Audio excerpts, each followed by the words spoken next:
Haleluya. Selamat pagi saudara-saudara yang dikasihi dan yang mengasihi Tuhan Yesus Kristus. Kita bersyukur kepada Tuhan pagi hari ini. Tuhan selalu menjaga, melindungi kita, membuktikan kasih setianya kepada kita.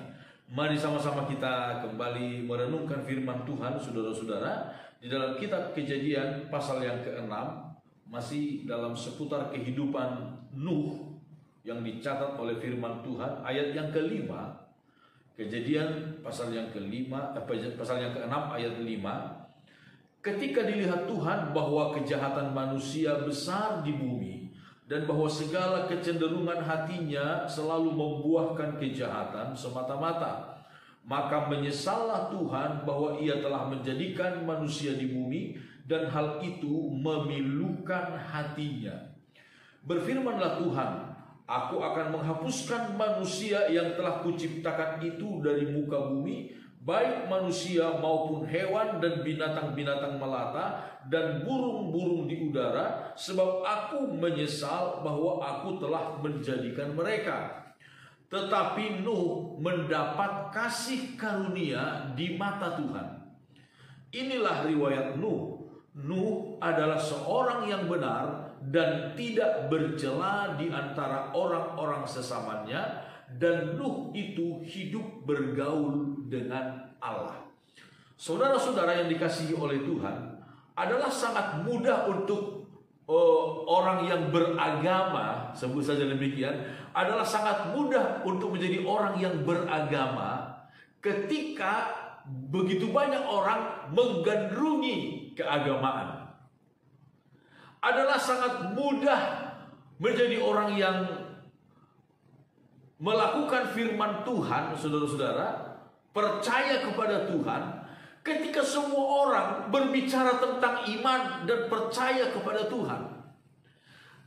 Tetapi Nuh, kita melihat di sini, dia hidup seorang diri, saudara-saudara, di tengah-tengah orang-orang manusia yang seluruhnya tidak lagi percaya kepada Tuhan, tidak lagi mengandalkan Tuhan.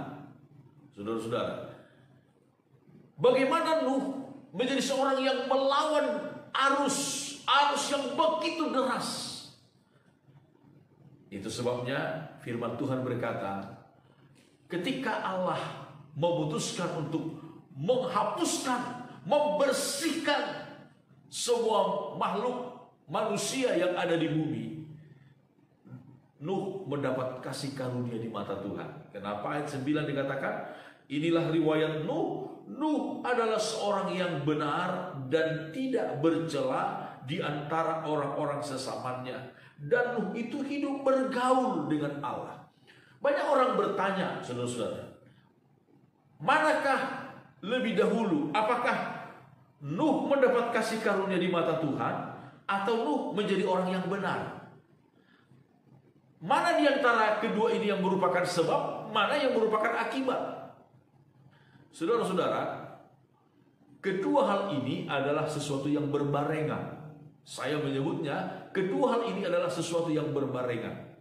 Nuh mendapat kasih karunia di mata Tuhan, dan Nuh meresponinya dengan cara menjadi hidup benar di mata Tuhan. Kalau kita berkata karena Nuh mendapatkan kasih karunia, orang lain tidak, maka di mana keadilan Allah? Saudara, di mana keadilan Allah? Saudara, Allah berlaku adil. Allah memberikan kesempatan yang sama kepada setiap orang untuk menjadi orang yang berkenan kepadanya. Allah berlaku adil. Allah memberikan kesempatan yang sama sekali lagi kepada semua orang untuk menjadi orang yang berkenan kepadanya. Tetapi respon manusia berbeda-beda. Respon kita berbeda-beda, saudara. Satu contoh di dalam kitab Perjanjian Baru, dalam kitab Injil Markus, saudara-saudara. Injil Markus pasal 10 ayat yang ke-17 mulai dikisahkan di sana ada seorang yang kaya. Dia berlari mendapatkan Yesus. Dia berlutut di depan Yesus dan bertanya, "Guru, apakah yang harus kuperbuat supaya aku boleh mendapatkan hidup yang kekal?" Lalu Yesus berkata kepadanya supaya ia melakukan hukum Taurat. Hukum Taurat dengan sempurna. Lalu luar biasa orang muda ini, orang muda yang kaya ini, dia berkata, "Oh guru, sejak dari masa mudaku pun aku sudah melakukannya, apalagi yang kurang." Lalu apa jawab Alkitab? Berkata begini, saudara-saudara. Ayat yang ke-20, Markus pasal 10 ayat 20. Lalu kata orang itu kepadanya, "Guru, semuanya itu telah kuturuti sejak masa mudaku." Ayat 21. Tetapi Yesus memandang dia dan menaruh kasih kepadanya, lalu berkata kepadanya, "Hanya satu lagi kekuranganmu. Pergilah, juallah apa yang kau miliki dan berikanlah itu kepada orang-orang miskin, maka engkau akan beroleh harta di sorga. Kemudian datanglah kemari dan ikutlah aku." Ayat 22. Mendengar perkataan itu, ia menjadi kecewa, lalu pergi dengan sedih sebab banyak hartanya. Saudara-saudara, orang ini Alkitab berkata Yesus menaruh kasih kepadanya. Dia seorang yang telah melakukan hukum Taurat dengan luar biasa. Yesus menaruh kasih kepadanya dan ingin memberikan kesempurnaan dalam kehidupannya. Tetapi yang dia lakukan, responnya adalah sesuatu yang sangat tidak diinginkan oleh Tuhan, saudara.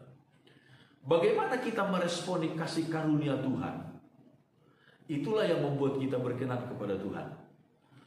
Nuh, seorang yang hidup melawan arus kejahatan dunia.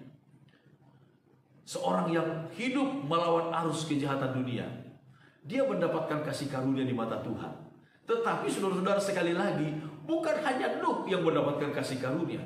Dari segi asas keadilan Allah, semua orang mendapatkan kesempatan yang sama, mendapatkan anugerah yang sama dari Tuhan. Tetapi responnya, saudara-saudara, membuat Nuh menjadi seorang yang istimewa di hadapan Tuhan. Ketika semua orang di zaman itu, raksasa-raksasa disebutkan menjadi orang-orang yang kenamaan, mencari nama di dalam dunia, mencari ketenaran, mencari popularitas, mencari perkenanan manusia. Tetapi Nuh, yang dia utamakan adalah perkenanan Tuhan, saudara. Perkenanan Tuhan. Dan ini sekali lagi sangat-sangat tidak mudah. Sangat-sangat tidak mudah. Tetapi kalau Nuh sanggup melakukannya, saudara-saudara, maka saya yakin dan percaya oleh pertolongan kuasa firman dan Roh Kudus, asalkan kita memiliki hati respon yang benar terhadap kasih karunia Tuhan, kita pun akan dapat hidup sama seperti Nuh. Saudara, berikan respon yang baik terhadap anugerah Tuhan. Ini masa-masa kini adalah masa-masa anugerah, masa-masa kesempatan. Jangan sampai anugerahnya menjadi sia-sia bagi kita. Amin. Tuhan memberkati kita semuanya. Haleluya.